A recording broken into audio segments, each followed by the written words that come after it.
Hello, my loves. Welcome to The Story Behind the Story. This is an interview series with authors, writers, and people in the land of publishing.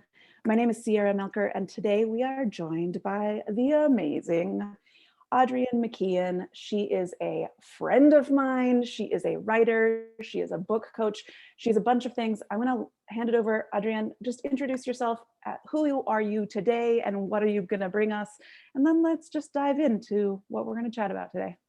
Well, first and foremost, I'm a fan of Sierra's. Sierra's wonderful, and I just love collaborating with her. Every time I do, the universe sends me wonderful, amazing, synchronous, gorgeous things. So I'm just super happy to be here, first off. I am a creation coach, and nobody knows what that means. So I'm going to go ahead and tell you. Tell us what it means. What it means is that I'm here, and I say that like, I'm here, but I'm also like, I am here to help humans to connect with their creative source and to get rid of everything that lies on top of that and plugs up that well and keeps you from getting inspired, from making the work that you're here to make. And I don't know what that is. You know what that is. Your gut knows what that is. But I'm here to help you make that work, whatever that work is. And when I say creation coach, a lot of people think immediately creative pursuits. And yes, absolutely. Right. I think artistic pursuits. We put them in an artsy box. Yeah. Yes. But I think any problem solving is creativity. And so if you are solving problems and creating solutions in the world, then you are a creator. And I'm here to help you. There you go. Awesome. I love it.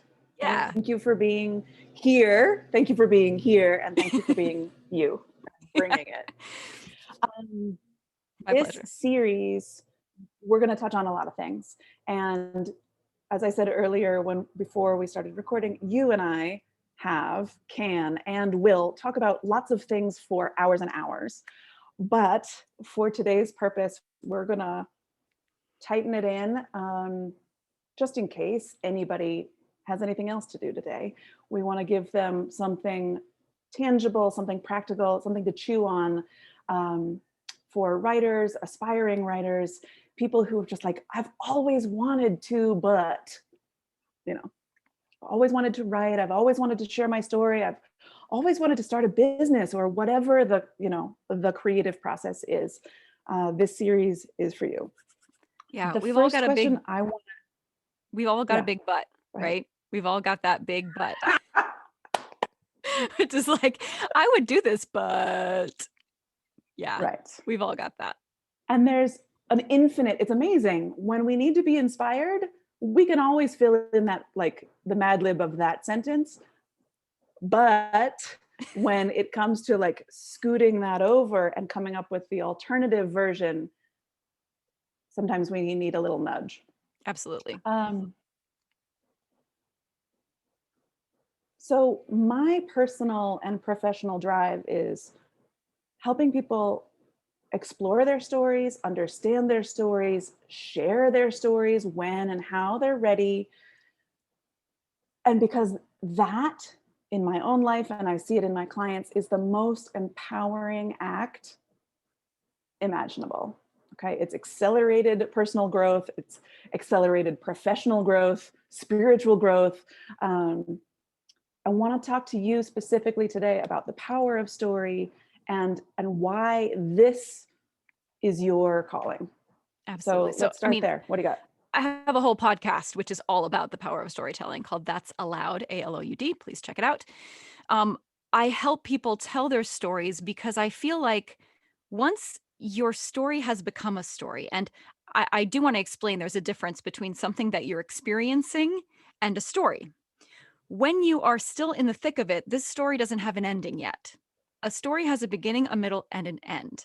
And I think all stories have a happy ending. It just depends on where you end the story, at least a hopeful ending, right? And so I really encourage people to look at things. I really believe that things happen for us, not to us.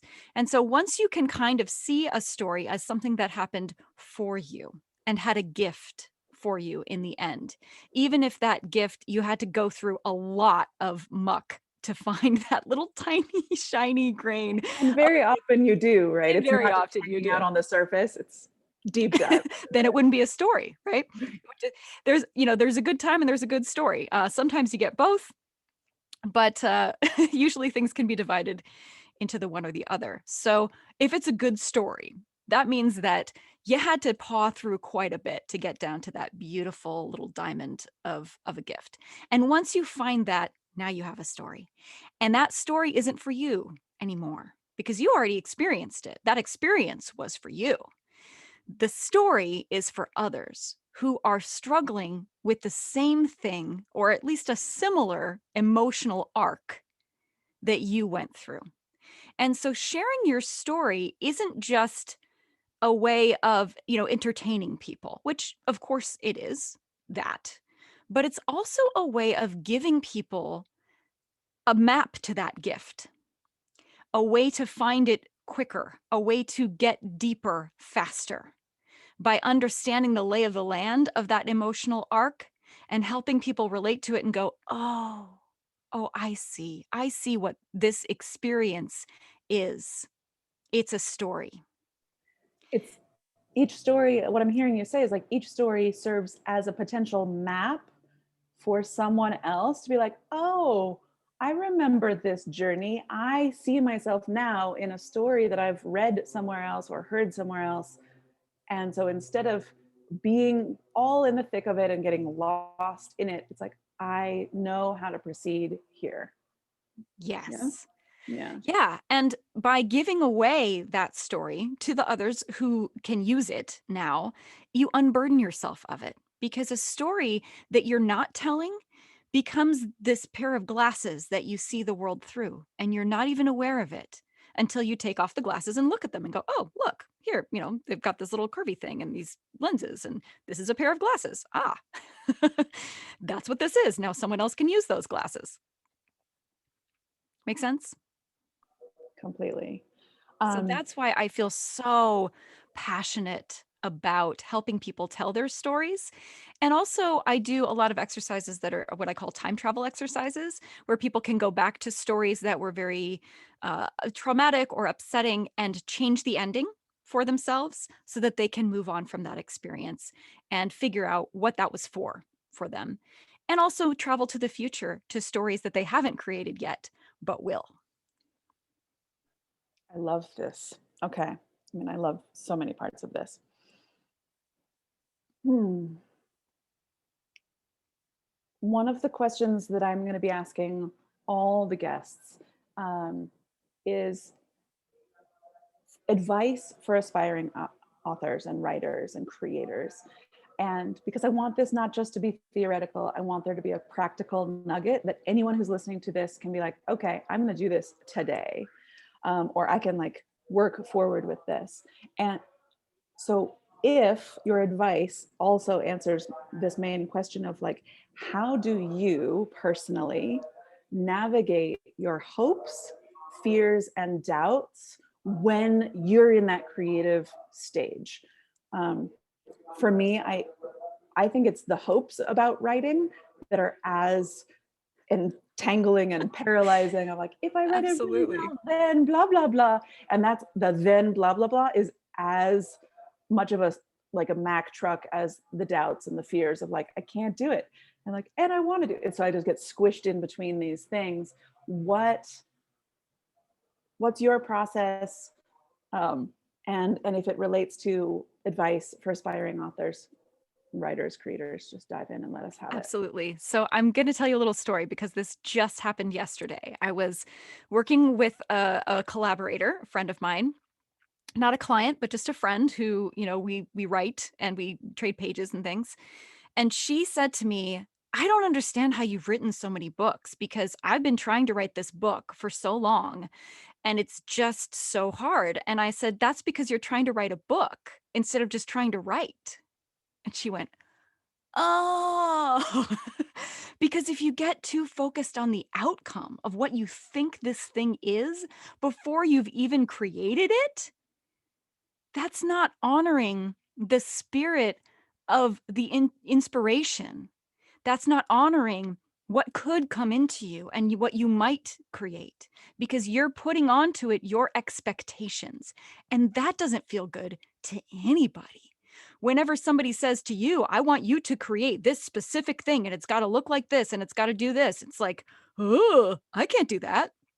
But if you just say to someone, Well, then it's I want you, mechanic, right? It's not yeah, creation. Then you're a machine, right? You're a 3D that's right. printer and you have to like do this. That's not creation. It's the opposite.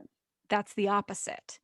So, to be a creator and to really honor the spirit of creation and what that means is to focus on the process and just allow the outcome to surprise you.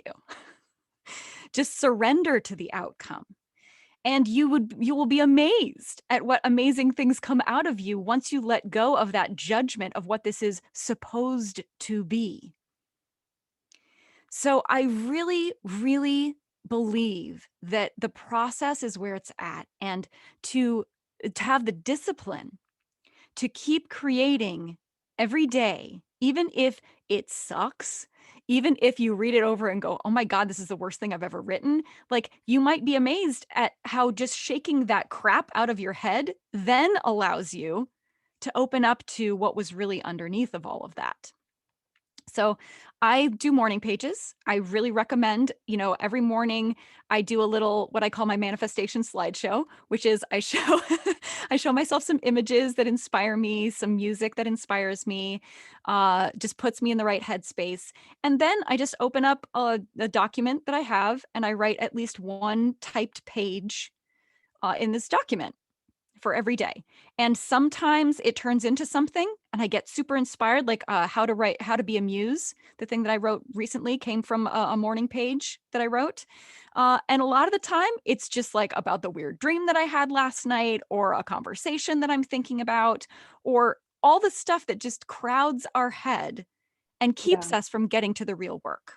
The decluttering and the greasing the wheels and like, oh, now I'm in the flow. Now I'm in Now the I'm not zone. trying to write something. Right Now I'm now just writing. I am just writing. Yeah. That's right. Exactly. And you don't have to show this to anybody. In fact, I don't recommend that you do. This is your journal. This is your diary. This is not for anybody else to see. But you'll be, I hope, amazed and surprised at what this will bring out, and the beautiful work that can be created from that, that might surprise you as to what it is. It could turn into a play. It could turn into a podcast. It could turn into a conversation that you need to have that you've been avoiding. It could turn into a beautiful meditation session that just brings you to a deeper level with yourself. Well, It the what's created doesn't have to be writing per se for morning pages to be yeah. useful. Well, and what I'm hearing is when we sit down with, sometimes like the intention becomes the block, right? Yes. Instead of like, I'm going to sit down and my intention is to do this, we like trip right over the thing. And that comes up a lot. If like, I think I should know what to do or how to do it, and therefore I'm forcing it instead of just cleaning. I love the morning pages practice, anything that's a regular ritual, just to Mhm. declutter. Not that that's not the product, that's the process of That's right. getting rid of all the other schmutz, because it's everywhere, right? There's Everywhere. laundry lists, there's to-do lists, there's all the random, it's just like kitchen clutter in the mind. Mhm. And if we sit down without clearing our actual desk, you can't put anything down. And so we Right. have to do the same process, but also recognize. I was just rereading Writing Down the Bones by Natalie Goldman. It's a series of writing activities. And one of the chapters is You Are Not the Poem, right? And this idea that what is created isn't you. So you're Right. not responsible for deciding what it is or even deciding how good it is. The morning pages comes from Julia Cameron in The Artist's Way, and she says like, I'm responsible for the process, not the product. I will Absolutely. like quantity I can take care of. Quality, I put that up on the universe to take care of how good it is. I will just put out this many pages or this many words. I will show up every morning and do my thing, but I'm not Yes. responsible for how good it has to be. And that just sort of frees you, right? And not only are you not responsible for how good it is, it's not your place to judge that. Because something, I'll tell you what, I write things that I think are crap, and my daughter will find them and be like, "Mom, what is this? This is really interesting." Like it is. And vice versa. I think it's like the most brilliant thing I've ever written. No comments, no responses, nobody engages with it. It's not your business. The ideas that come to you, like, yes, lucky you were there to receive them, but they aren't necessarily yours. You are the channel that they chose to come through.